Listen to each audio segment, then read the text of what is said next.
Chapter 4. I'd like to welcome everybody back. Happy New Year, Merry Christmas, Happy Holidays, and whatever else since the last time we met. Sorry it's been a while, but we're back and I'm going to try to keep going. Let's just keep going through the story. We're on Chapter 4 now. Just the recap of Chapter 3. Tupo Niwa is the High Chief in Vava'u now. Right? Vuna left is Tupo Niwa. Comes down with all of his canoes and his warriors down, and they stop by and pick up canoes and warriors from Ha'ano, Foa, in Ha'apai, Lifuka, and they're in Uiha. And by the time they get to Uiha, they go to Pangaimotu, and the Pangaimotu, which is about a mile away, just north of Nuku'alofa. They go to Ma'ufanga and they do the whole ceremony of the tuki at Finau Ulukalala's dad's grave. And then they go back to the beach, they prepare for war, and then they head to Nuku'alofa, which they can see. Remember, they were doing war cries in Nuku'alofa, the Nuku'alofa warriors, and now the Ha'apai Vava'u warriors. When they get into their boats to go, their canoes to go to Nuku'alofa, there is 170 canoes, right? 4 of the giant canoes, the mini cannons were in. Right? They mounted them on these mounting things with wheels, and they can push them.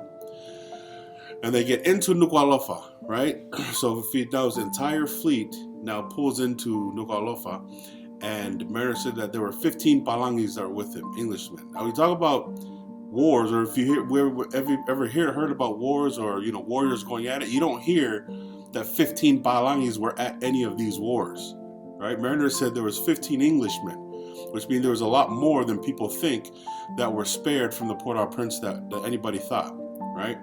And they get there, and 8 of them are armed with muskets. We already know that there are 8 Hawaiians there that know how to use muskets, because they used muskets in Hawaii. The High Chief Kamehameha had muskets.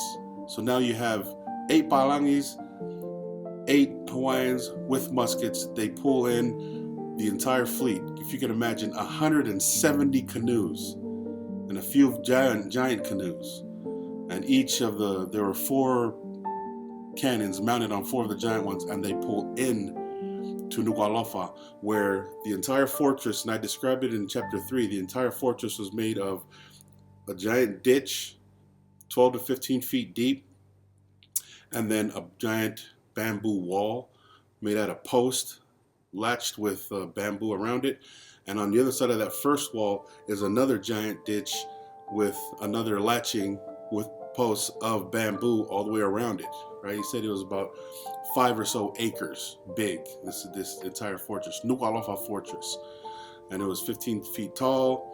It had platforms every 15 to 20 feet where people can stand, and a little blocking area where people can throw spears or stones or whatever down. And so Nuku'alofa was ready. They pull in, the entire fleet pulls in. Mariner and his 3 friends, they man the cannons, right? So they're pulling in, and the Englishmen and the Hawaiians start firing muskets at all the warriors standing in front of the fortress, of the Nuku'alofa fortress, right? And they're pulling in, and these guys are throwing spears at them, and they're doing whatever they can, and they're pulling up, shooting them, right? And they kill 3 of them, and they injure a few of them, but war has begun as they pull into Nuku'alofa, right? The injured guys, once they got injured, they start pulling them into the fortress. And a lot of them start running because they don't know what these things are. The guns or the bullets are hitting them, and they're running back into the fortress, right? They start panicking and whatnot. And Mariner said that most of them ran in, but 40 of the bravest guys just stood right in front of where the beach is, waiting for the canoes to get there to fight. While they're pulling in and shooting and whatnot, eventually they get onto the beach, and they start fighting on the beach. You have the people with the guns, and then the warriors in front of them fighting, eventually beating them back into the fortress. Now everybody's in Nuku'alofa now. The Nuku'alofa guys have ran back into the fortress, and they've closed the doors. As I've said before, the doors were giant doors, and they're made out of coconut trees cut in half, stacked on top of each other, and they slide back and forth like this, and they slid it. and now they're shooting arrows from the outside and stones from the inside. I mean, while the war was going on, while the battle was going on, they start taking the cannons out of the giant canoes, putting them onto the ground and mounting the cannons onto the wheels. So they pull it on and they set it on into the water, but on the shallow part of the reef, and they pull in close as they possibly can to the fortress. Now, a chair brought off of the Port-au-Prince was set back far enough back behind everything, behind the warriors, where the beach was. You have the warriors right here with the cannons now set and all the canoes set, and then behind them in the water, in a shallow part of the reef, they set a big chair there that they brought off the Port-au-Prince for Finau to sit in, so that he's not close to the war, so that he's not close to the battle, he doesn't get hurt.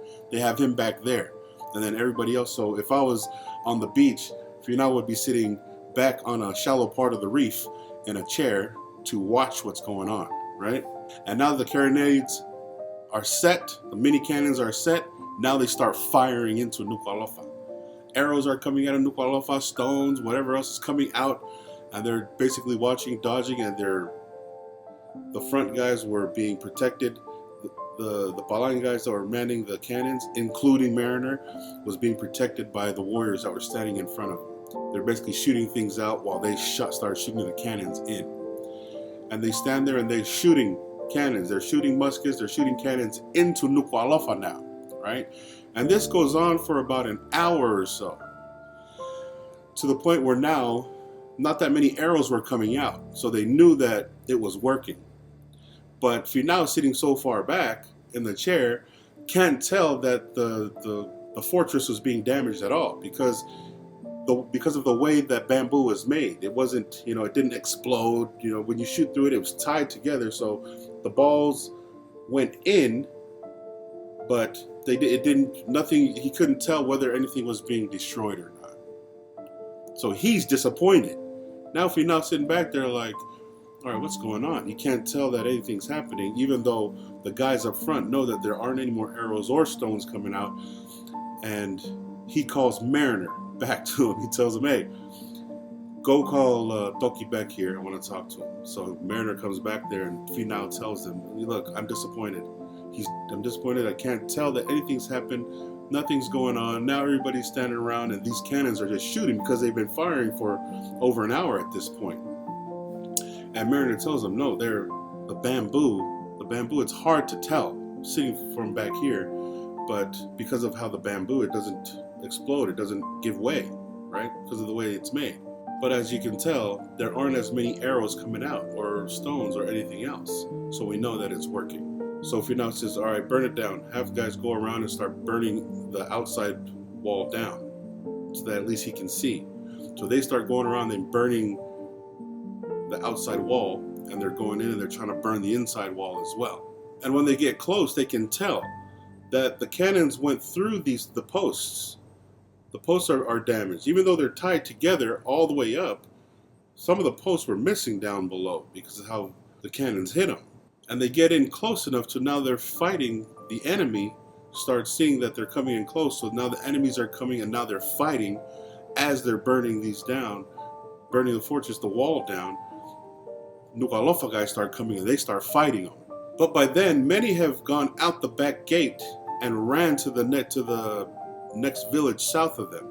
A lot of them, when the cannon started, the gunfire started, a lot of them opened the back gate and they started running out the back. And they didn't know that until they got close enough to realize that a lot of them were running out the back and escaped. So they set a bunch of men back there, but by this time, the cannons are only shooting blanks. So just like, I know if you've been in Tonga, but whanapitu, how they just make the noise. Now they're just firing the cannons without shooting anything out of it, so that they don't hit anybody, any one of their guys. So they have a bunch of guys set out back for anybody who tries to escape out back. And Mariner said they were placed there to start knocking brains out. That was their job. As soon as somebody shows up, they're going to take their club and knock their heads open, split their heads, right? And once they figured out and found out that a lot of them were gone, and there were only the injured and whatnot that was in there, they start going in and giving the inside of the fortress battle inside of Nuku'alofa, and now they're just going in and killing. They start killing everybody. While the cannons are going off on the beach, they start killing everybody. Man, woman, and child. Everybody starts going in. He said that the men still war whooped, right? The warriors went in war whooping, but the men that were in there injured, women were laying with them and, holding their men and their children. And the warriors themselves that were on the ground, they were still war whooping against them and, yelling back and forth at them. Some of the women were screaming, some of the children were screaming, and the Hapai and Vava'u guys were going in and they were just start slaughtering everybody. The men are groaning, dying, the dying ones. And then he even said that there were women that were in there that were just holding their men and holding their children, but they were looking at the warriors as if they were annoyed, like, hurry up and kill me, like, what are you going to do? They weren't giving, the women weren't giving them the satisfaction of yelling too much. Once the warriors approached them, they were almost annoyed that they were even there, so like it wasn't, the women didn't care. They knew they were going to die. They had their husband and their child in hand, but Mariner said that they looked more like whatever, they were annoyed that they were even there. They didn't care, just so that they don't give them the satisfaction of fear. Like, you may kill me, but you're not going to conquer me that way. I'm not going to be afraid of you. That's what, that's what I understood of what he was saying. He was saying that while he was watching, it didn't seem like, women screamed and whatnot, but some of them were like, no, you're not going to. Don't think that just because you're killing me that I'm afraid of you. That's the look that he was getting from the women, which tells you the ferociousness of all these people, and how even till death, they weren't going to allow you to think that they were scared of you. Mariner acknowledged the fierceness of the conquerors now. And then once they're in there, they call for the newly tattooed guys, the young kids, right? 15, 16, 17-year-olds, newly tattooed, right? Because in the second volume, it tells why they were all tattooed the same way, right? Because they were to look the same. That's why they called it da da da. The newly tattooed kids, they called them in to start practicing how to knock a brain out of a man's skull. So they got the kids in there, and now they're walking through, and it was man, woman, child, kill everybody, anybody you see that's alive. And perhaps some of them went in there that didn't want to kill a live person, probably practice on a dead person. I mean, that's what I would do, because I don't know. Well, we don't know, we weren't there, but I can only imagine going in there. But that's just the way it was back then. Come and practice. Your turn. That one right there. Go. You know what I'm saying? It's crazy. But they treat it like it was nothing, right? It's almost as if, because when I first got to Tonga, that's how they trained me to chase pigs down, because I've never chased a pig down. I'm from America. It's like, here, go practice, chase that pig down. And I was like, chase the pig down? Yeah, because we want to eat it. Go chase it down and hold it. And, when it starts screaming, you're like, I don't know if I really want to do this. That's how I felt when I went from here chasing a pig down. I can't imagine how growing up, but I do understand that that's what they were taught. That's what they learned. That's how they were. It was just normal. Hey, the newly tattooed guys, come over here. Start doing this. Even as they went in, they even noticed, all right, a lot of them were just laying there awaiting death. It was hard. It was hard for him to really contemplate as he walked through Nuku'alofa and understand. Like, the picture was horrible. It was terrible, because they took cannon fire, they took musket fire, and now they're taking clubs and spears. And every house that wasn't burning, they plundered. They went in there and took whatever they can, whether it's weapons or food or whatever else was in there. One of the Fijians, one of Finau's men, one of the Fijian guys, he made a breastplate out of something he found on the Port-au-Prince, but it was used to strain fish, right? So it is of thick netting and latchet, and so he put it on himself, and it was at least protective around, but right in the middle was that strainer part, right? Well, he took a spear right to the chest plate. When one of them threw a spear out, or threw a spear at him, he took one of them to the chest, and it messed him up really bad. Mariner said he laid up for 8 months, and ever since then, his walking, he was always hunched down ever since then. One of the Fijian guys with a breastplate. So I don't know why he mentioned that, but it was interesting. The Fijians were there. So in a few hours, the great fortress of Nuku'alofa, which patterned a lot of the fortresses in Tonga at that time, and fought off Ulukalala for the past 11 plus years, right? Because Ulukalala was going and attacking Nuku'alofa and all the other forces, the fortresses annually, right? In a few hours was now completely destroyed. So for the past 11 years, they were able to protect it, but because they went in with the cannons and the guns and everything else, it was completely destroyed. A lot of the patterns of the other fortresses were built the same because it was so fortified so well. So now Finau walks through the Nuku'alofa fortress, and he sees what it's done. He sees how destroyed it is. He walks through and he sees limbs, arms, legs, body parts blown away by the cannons. He sees their giant canoes, and he was shattered to pieces, right? Amazed and astonished at the damage that the cannons did, to the point where he almost felt sick to see this type of damage. Mariner said there was 350 plus bodies just laying around in pieces. Also with the young men going in and practicing battle. Finau expressed his amazement about the guns. He expressed how astonished it was at the damage these things could do. Because remember, he sat all the way in the back. He couldn't even see what they were doing, but walking through Nuku'alofa at this point in time, he was blown away at the damage that something like this can do.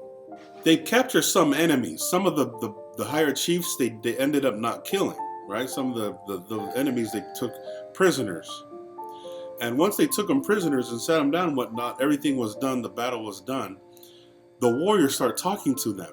They start talking to each other. The Nuku'alofa guys and the Ha'apaiwa guys started talking to each other, and the Ha'apai guys were like, what did it look like? How did it look like when you were in here? And they all start describing like, man, dude, whatever that was that you guys used, it was like an animal, like a fierce animal. Because all we knew that we were now in our houses and we thought we were safe, but these cannonballs came in and they took out a post in a corner of our house, and we're like, oh snap. And it seemed like when it took the post out, it turned mid-flight and took out another post, right? Because we all know that it was just 4 of them going, and so that's not what was happening. But this is how they expressed it, how they explained it. That's what it felt. It felt like they were coming in and they were turning, looking for us, and we were backing and we were trying to find a place to hide from them. Because that's what they were describing it, as if it was an animal looking for something to eat. And it was destroying and devouring everything, and we thought that it was only satisfied by human flesh. That's what we thought, right? Amazing. We saw it take out the giant canoes. We started taking the other canoes, shattering them to pieces, because we thought that all they wanted to do was devour flesh. So we started hiding. A lot of them started leaving. At some point, some of the chiefs decided, you know what, because they were on top of the giant canoes, and they met there like, all right, they're looking over the wall like, all right, let's go. Why don't we just run over there, jump over, and kill the white guys that are manning the cannons? Let's do that. That way, those things stop working, and then we can just go hand-to-hand combat. And while they were planning that on top of these giant canoes, the cannons start hitting the canoes and shattering them, and they start falling down. And that changes the entire plan. Now they're not going to do that because they can't see anymore now. And now the plan that shattered the plan, right? No pun intended. Most of them run into the country and whatnot, and now the prisoners that they have. Everybody else is dead. The young, newly tattooed guys are got their practice in, and they burned the entire thing down. Finau decides to now leave and go back to Pangaimotu, that place that's a mile away from north of Nuku'alofa, that's separated by a narrow reef, because now he's sickened by the entire thing, and for some reason he was done. He's like, all right, we're done. Let's go to Pangaimotu, make our way back home. Mariner tells him, no, you want to rule all of Tonga, right? The only way that's going to happen is if we move this battle with these weapons and go to the next fortress and do the same thing. You have to do the same thing, right? He said there was 15 or 12 or more fortresses in Tonga at this point. You have to do this. You've been trying this for 11 years, failing. Now that we have something that destroyed the strongest fortress, you can now go and rule all of Tonga through battle if you want. But you have to keep going. You can't stop here. We can't go back to Pangaimotu. And Finau says, nah, I'm done. This isn't how... Because he felt like this just isn't how we fight. This is not fair. It's not fair to a man or to warriors to be receiving this type of treatment, because we don't think that that man should have this much advantage over another. That's not the warrior way, right? And Mariner thought, well, and this is just what Mariner thought. Mariner just thought, well, you're just not a real warrior then. Because if you really want to rule, if you really want to conquer, which we already know that Mariner knows and understands how conquering happens, because he was educated in England.